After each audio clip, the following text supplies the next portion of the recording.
Assalamualaikum warahmatullahi wabarakatuh. Waalaikumsalam warahmatullahi wabarakatuh. Bapak Ibu Dewan Juri yang terhormat, serta teman-temanku yang dirahmati Allah Subhanahu wa Ta'ala. Perkenalkan, nama saya Inara Dwi Mulyani dari SD Negeri 2 Selondoko, Kecamatan Ampel, dengan nomor undi 12. Di sini saya akan bertutur menyampaikan sebuah cerita tentang Umbul Gendat. Cerita ini diambil dari buku yang berjudul Tragedi Sopel Bujo di Sungai Umbul Gendat, dikarang oleh Yunus Di Prakoso dan Wijianto SPD. Teman-teman, adakah yang tahu di mana letak Umbul Gendat itu?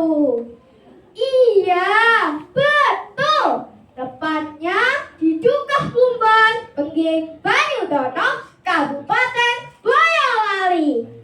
Teman-teman semua bisa sewaktu-waktu mengunjungi Umbul Gendat, karena Umbul Gendat ini terbuka untuk umum. Dengan cara ini, kita bisa melestarikan wisata lokal dan situs alam di daerah kita sendiri, khususnya di Kabupaten Boyolali. Baiklah, sebelum teman-teman mengunjungi Umbul Gendat, mari kita dengarkan terlebih dahulu cerita legendanya. Selamat mendengarkan. Dahulu kala ada seorang putri dari kerajaan Brawijaya V, bernama Dyah Ayu Retno Sekar Kedaton, yang memiliki kecantikan serta keanggunan yang luar biasa.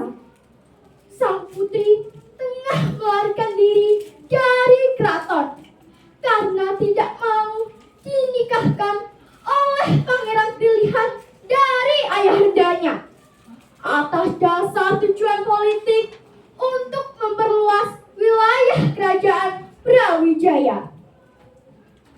Aku tidak bisa kembali lagi ke keraton.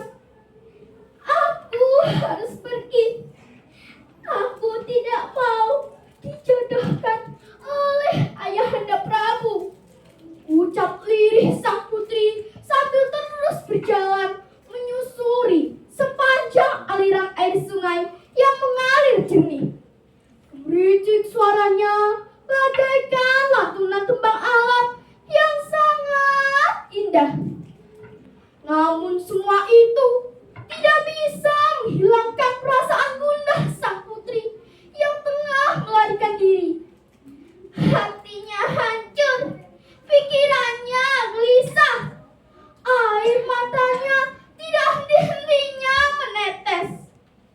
Tiba-tiba sang putri menjerit kesakitan sambil melihat kakinya yang telah menginjak sesuatu. Aduh, apa ini yang menusuk kakiku? Kakiku sangat sakit. Aku tidak bisa berjalan lebih cepat lagi, ucap lirih sang putri sambil terus berjalan dan menahan sakit pada kakinya. Kemudian sang putri duduk di atas sebuah batu sambil melihat kakinya yang terluka. Ternyata kaki Dyah Ayu Retno Sekar Kedaton tertancap sopel, yaitu binatang air yang menyerupai siput kecil. Sopel itu dicabut lalu dibuangnya. Kemudian sang putri melanjutkan perjalanannya tanpa arah dan tanpa tujuan.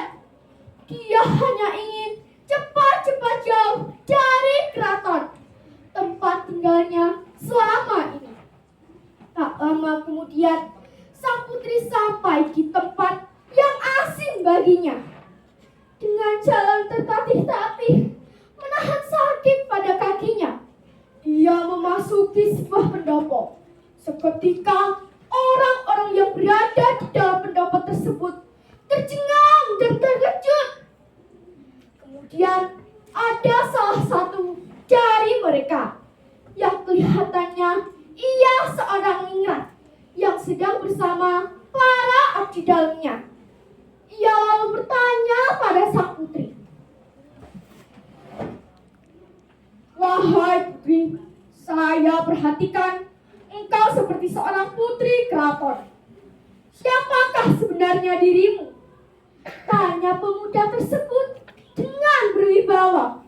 Yang sebenarnya dia adalah Adipati Anangpengging. Sang putri menjawab dengan terbata-bata, "Raden, saya adalah Dyah Ayu Retno Sekar Kedaton, putri dari Raden Brawijaya." "Mohon maaf, siapakah Raden ini sebenarnya?" tanya sang putri. "Perkenalkan putri, saya adalah Adipati Anangpengging. Dan ini semua para abdi dalam Kadipaten Pengging," jawab Raden Adipati Anom. Raden Ayu saat ini telah berada di sebuah pendopo Kadipaten Pengging. Lalu, apa maksud kedatangan Raden Ayu kemari? Tanya Raden Adipati Anom. Sang putri memohon pada Raden Adipati Anom. "Raden Adipati Anom, izinkan aku bertedap dan meneduh sementara waktu di sini. Karena aku sudah datang jauh dari Brawijaya, meninggalkan keluarga dan kerajaanku." Raden Ayu memohon pada Raden Adipati Anom. "Aku tidak bisa menerima wanita yang cacat fisiknya untuk tinggal di kadipaten ini, putri," jawab Raden Adipati Anom pelan. Sang putri sedih mendengar jawaban dari Raden Adipati Anom tersebut. "Saya hanya ingin diterima sebagai manusia, bukan dari langkah kakiku yang pincang ini, Adipati. Tapi baiklah, saya akan pergi. Saya mohon pamit, Adipati," ucap sang putri sambil meninggalkan pendopo Kadipaten Pengging tersebut. Ia berjalan menuju sumber air yang sudah membuat luka dan pincang kakinya. Ia menangis, air matanya tak henti-hentinya menetes. Ia berujar pada dirinya sendiri, "Karena sompel ini, hidupku berubah. Biarlah aku bersatu dengan air ini. Jika takdirku harus berakhir di sini, jadilah aku bagian dari sumber ini." Dan akhirnya sang putri menghilang di sekitar aliran air sungai Sompel Bujul tersebut. Kemudian masyarakat pun menyebutnya Bakra Kendal, atau juga disebut Umbul Kendal, yang artinya aliran air yang tidak pernah berhenti dan selalu mengalir terus-menerus. Dan sejak saat itu, Umbul Kendal menjadi tempat ziarah dan pemandian suci bagi masyarakat sekitar.